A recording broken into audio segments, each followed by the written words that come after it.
So yeah, I have a big idea. I didn't come up with it, so I can take credit for it. But what if we set corporate targets that actually solve the problem? So rather than moving incrementally year to year every 10 years, we actually set something that we knew that if we all do this together, we're actually going to solve the problem. And that's kind of the thesis behind science-based targets. And what we've been seeing pretty excitingly is that this idea has been infiltrating other impact areas. Now WRI, with many other groups, are working on context-based targets with water, looking at land impacts and even the social side of the sustainability equation. So that's what we're getting into this morning.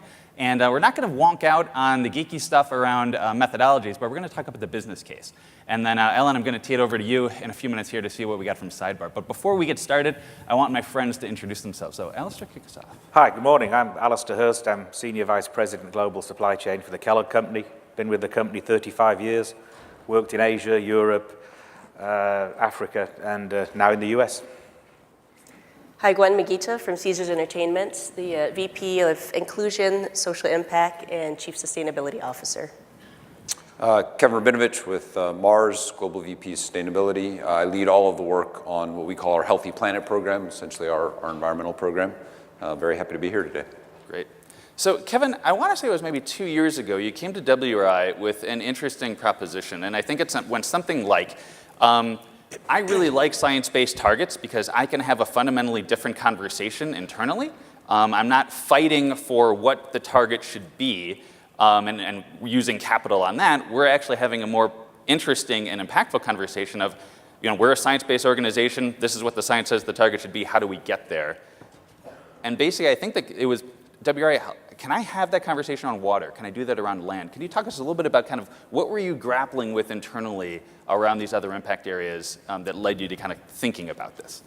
Yeah, absolutely. So maybe to sort of back up a little bit, the way we got to that point on climate was sort of 2008, 2009, as we were really organizing our sustainability program, sort of cast our eye over the landscape, said what matters, clearly climate, which means we need a GHG target.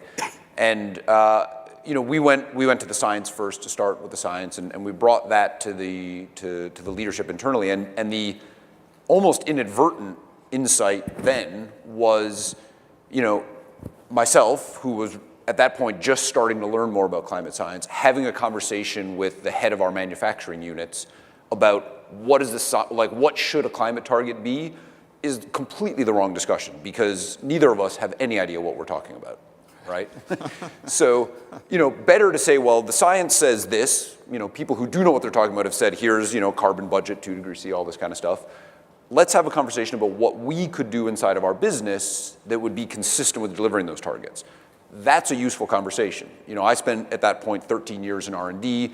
These people had spent decades running our manufacturing organizations. We can have a conversation about what to do in our factories and things like that. So that was really the insight for us. So once we were up and running with that for a number of years, when we came to work with WRI, the question was, can we take that same idea of, let's not have an argument about what the targets should be. Let's let the science drive that discussion. Let's have the argument about whether we can do in our business what needs to be done to be consistent with the science, because then you're having a much more productive discussion. So it worked on climate, so we took it to water and land, which led to the paper, which actually the title of the session is also the title of a paper that we've published with WRI, and then ultimately to the targets that we've committed to under our Sustainable Intergeneration Plan. Talk to us a little bit about the difference. We had Nestle Waters up here yesterday talking about kind of, greenhouse gases you can emit. A unit in China, you can emit a unit in Chicago, pretty much the same thing in terms of as far as the atmosphere is concerned and from an enterprise level. Water is fundamentally different. It's not just about qualitative or quantitative, it's also qualitative, regulatory, social issues there. Talk to us about the difference in the challenges around setting context-based targets for water and what that means and why it's worth the work. Yeah, so I think it's sort of a natural extension of following the science, right? So when you're talking about climate change, there's one atmosphere, it all mixes.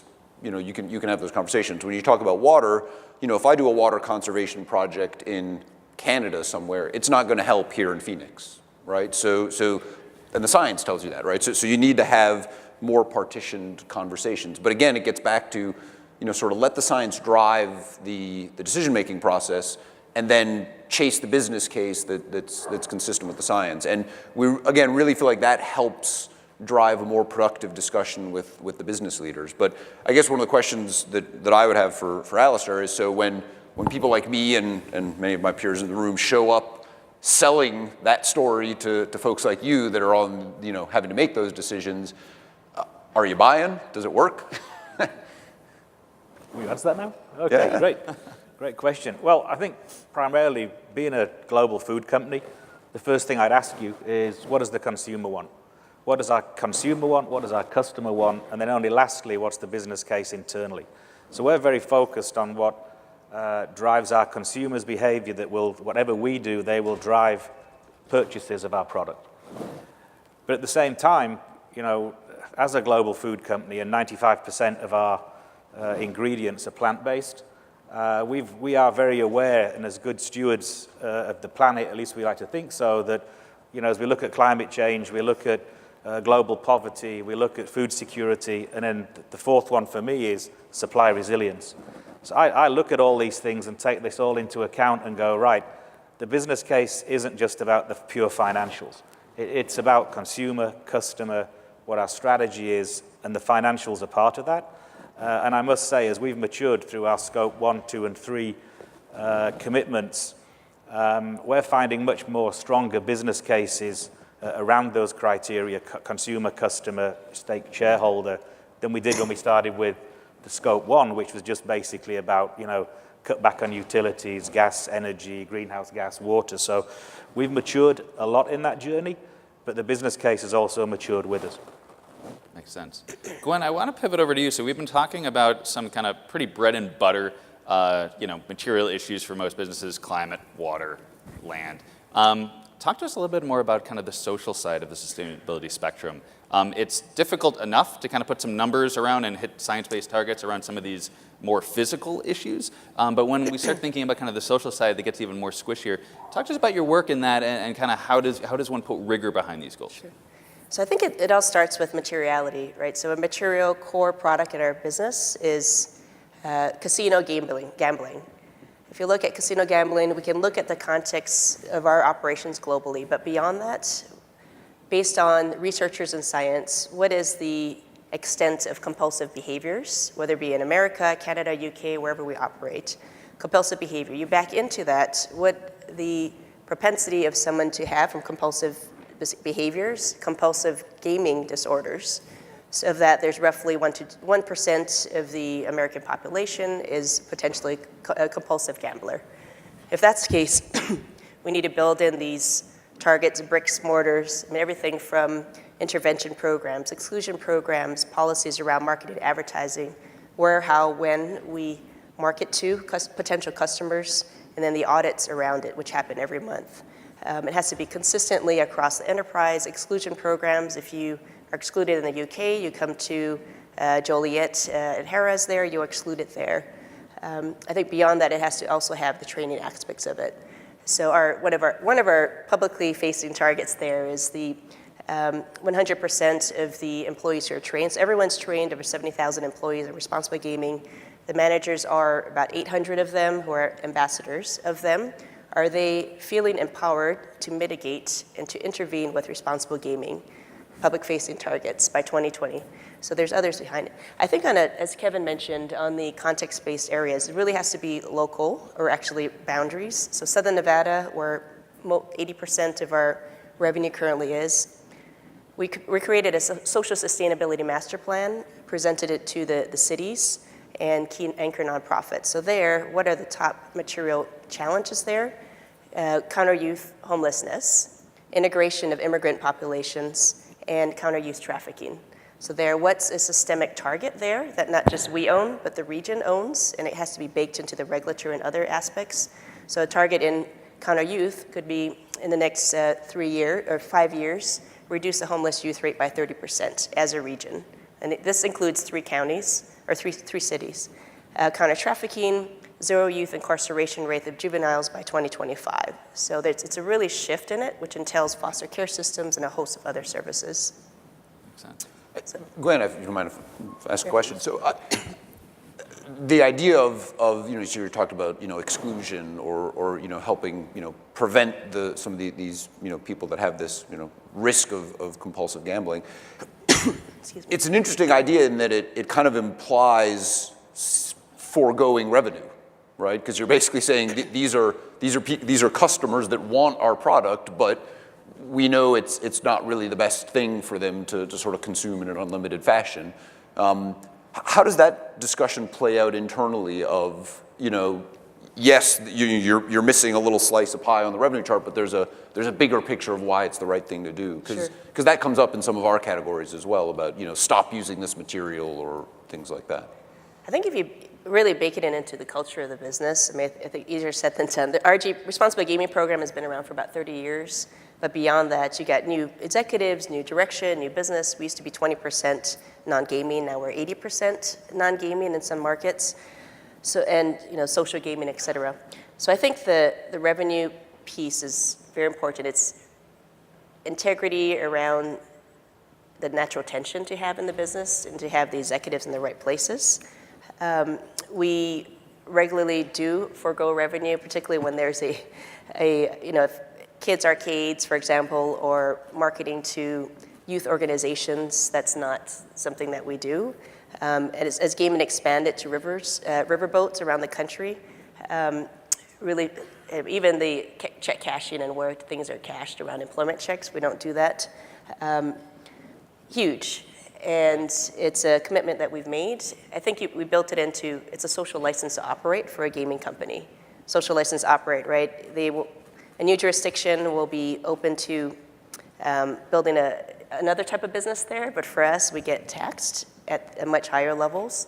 We want to be accepted in a community. It always comes down to responsible gaming and how lock, stock, and barrel we have to go well beyond the law to remain operating there. And it gets more difficult in other countries, like in Japan, et cetera. There's a lot more sensitivity around that license to operate. So. Interesting. So, Alistair, social license to operate, you had mentioned consumer engagement. I'd love to kind of tease out from you a little bit more the dynamic of your team and your remit within the organization to the sustainability team and Diane and her colleagues. Talk to us a little bit about kind of how good ideas get to you and turn into business strategy. Yeah, well, we look for internal ideas, and we have like a Go Green committee that we have across the globe where people internally can come up with any sort of idea. So at the moment, we've got an anti-plastic drive going on that we're kicking off this year within all our facilities. But at the same time, it's externally focused. We have to be an externally focused company. So we're looking for the trends. We're looking for what our various demographics of our customers, consumers are looking for. So if you think about the younger generations, the millennials, there's more of looking for companies with a purpose, and more of a purpose around helping protect the planet, doing things like we're doing here at the casino for gambling and those sort of things. So that's how we then sort of try and formulate our strategy around some of those. But one of the things I'd tell you that's key with working with Diane is that we don't look at this as like sustainability projects. We build this and embed this into our daily work and everything we do. So when Diane comes to us and talks about greenhouse gas reduction or waste reduction or those things, that's built into our daily cadence, our daily direction setting in the plant. And it's what we expect our employees and our plant managers to do.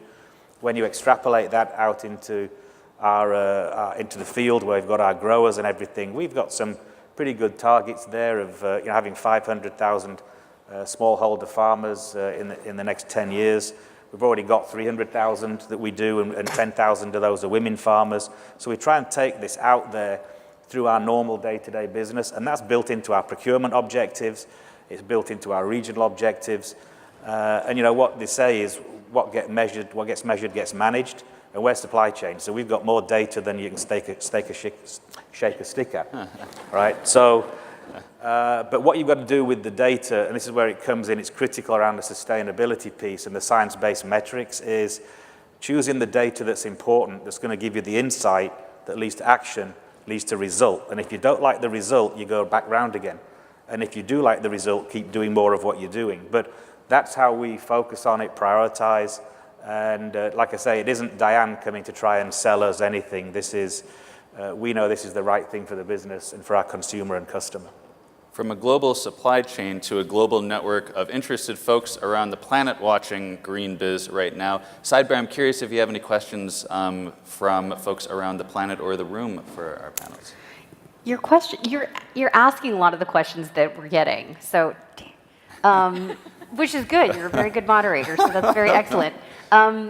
We were thinking a lot about context-based targets in the context of some of the cities that have the most dire resource issues right now. Cape Town, as you know, running out of water, day zero potable water left by, I think, April or earlier than that. Karachi, Pakistan, Flint, Michigan is still dealing with issues, Kentucky, et cetera. Are you operating in cities where there are some serious constraints, not necessarily via water, and how do you engage with those particular cities and communities?